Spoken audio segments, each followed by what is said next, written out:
La pluja que ha caigut a Catalunya les últimes hores no és suficient per pal·liar la greu sequera que patim. Amb els embassaments que nodreixen la majoria de la població de Catalunya arribant al 16% de capacitat, en qualsevol moment es pot decretar l'emergència per sequera. Sí, avui més de 30 organitzacions ecologistes i socials s'han reunit a Arbúcies en la tercera cimera social de l'aigua. Entre els problemes que han posat sobre la taula hi ha la falta de control dels considerats grans consumidors d'aigua. Neus Santamaria.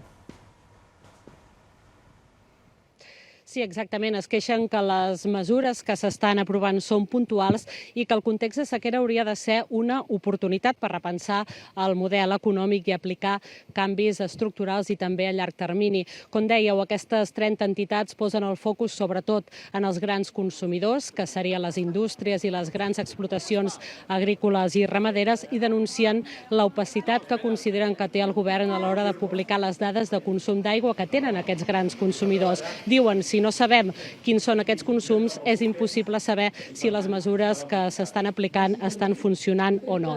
Acusen, per tant, la Generalitat de falta de valentia en aquest sentit i critiquen, en canvi, que sí que s'actuï sobre els rius. El Ter, la Muga i el Llobregat veuran reduïts els seus cabals una vegada entrem en fase d'emergència i diuen aquestes entitats que això suposarà un greu perjudici mediambiental. Han anunciat també que rebutgen l'anunci que ha fet aquesta setmana el govern que vol omplir l'embassament de Siurana amb aigua de l'Ebre i han aprofitat també per recordar als ajuntaments la responsabilitat que diuen que tenen, que és controlar i, si cal, sancionar els seus particulars i empreses que s'excedeixin en el consum d'aigua. La Generalitat, mentrestant, recordem, ara mateix està treballant en la Taula Nacional de l'Aigua en diferents sectors implicats per abordar el tema de la sequera i confien en poder presentar les primeres conclusions abans d'aquest estiu. Al registre d'aigües podríem publicar la concessió que tenen aquests grans consumidors i això tampoc és públic. Per tant, aquesta opacitat ens fa veure i sentir que les restriccions o bé no s'apliquen o no es controlen i per tant no podem saber el nivell d'eficiència d'aquestes mesures. I clar, sembla que ho estiguem fiant tot a el que seria la dessalació de l'aigua, a la regeneració, i això ens pot crear una falsa sensació de disponibilitat i amagar la verdadera necessitat, que és anar reduint progressivament el consum d'aigua, començant pels grans consumidors, perquè no ens hem d'enganyar. Els grans consumidors tenen una set infinita, però l'aigua és finita.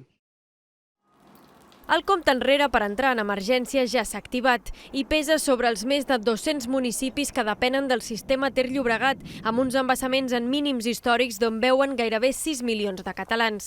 L'emergència implicarà noves restriccions i, sobretot, reduir el consum global d'aigua als municipis, dels 210 litres diaris per persona als 200 que marca la fase d'emergència.